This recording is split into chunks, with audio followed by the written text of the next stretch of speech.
Hello and আসসালামু আলাইকুম। Welcome to Luna's cooking channel. আশা করি আপনারা ভালো আছেন। আজকে আমি খুবই ইজি আর মজাদার একটা রেসিপি দেখাবো, চিকেন স্যান্ডউইচ রেসিপি। এই রেসিপিটি কিন্তু খুবই ইজি আর ঝটপট আমরা বাসায় করতে পারি। সো চলেন এখন আমরা রেসিপিটিতে চলে যাই।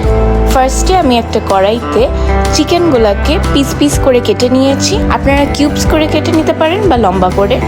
এরপর আমি ব্ল্যাক পেপার, হোয়াইট পেপার আর আদা রসুন পেস্ট দিব। এটাকে ভালো মতো আমরা বয়েল করে নিব। আর আমি এখানে শুধু পানি দিয়েছি, কোনো এক্সট্রা কোনো তেল দিইনি।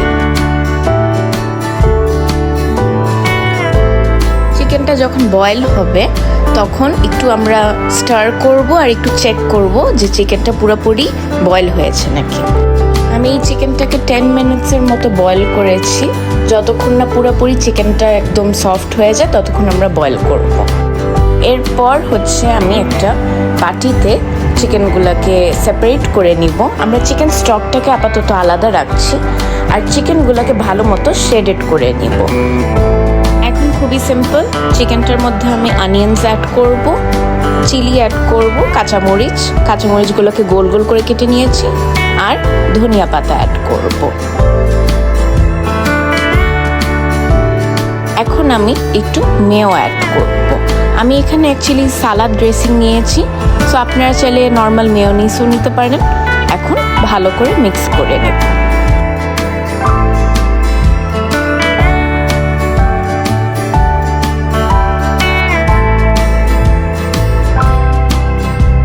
ভালো মতো মিক্স হয়ে গেলে এখন আমাদের যে চিকেন স্টকটা ছিল ওইটা আমি অ্যাড করব। আমি এখানে অল্প কোয়ান্টিটি চিকেন স্টকটা অ্যাড করেছি, আমি পুরোপুরি দেই নাই। আমার চিকেন স্টকটা অ্যাড করার রিজনটা হচ্ছে এটা আর একটু জুসি হয়, নইলে আমাদের চিকেনটা খুবই ড্রাই থাকে, যার কারণে স্যান্ডউইচটা এতটা টেস্টি লাগে না, অনেক ড্রাই হয়ে যায়। সো আমি অবশ্যই বলবো আপনারা এই স্টেপটা মিস করেন না, অবশ্যই চিকেন স্টকটা অ্যাড করে দেখবেন আপনার স্যান্ডউইচটা 10 টাইমস টেস্টিয়ার হয়ে যাবে।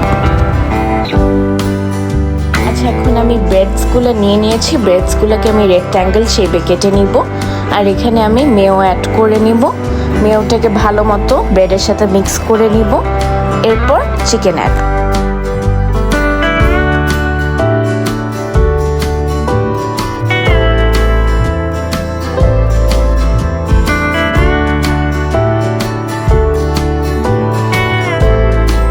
আমি উপর দিয়ে একটু চিজও অ্যাড করেছি, এটা আপনাদের অপশনাল, আপনারা চাইলে অ্যাড করতে পারেন।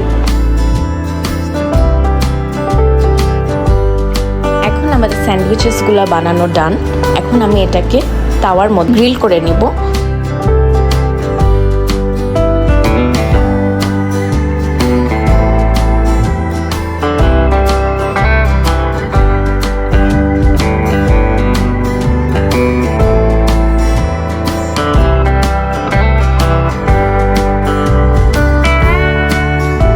Yes, it's ready to serve. গরম গরম মজাদার চিকেন গ্রিল স্যান্ডউইচ। আশা করি আপনাদের এই রেসিপিটি ভালো লাগবে। যদি আপনাদের এই রেসিপিটি ভালো লেগে থাকে একটি লাইক এবং কমেন্ট অবশ্যই করবেন। আর আপনারা যদি আমাদের চ্যানেলের নতুন ভিউয়ার্স হয়ে থাকেন সাবস্ক্রাইব করে আমাদের সাথে থাকেন।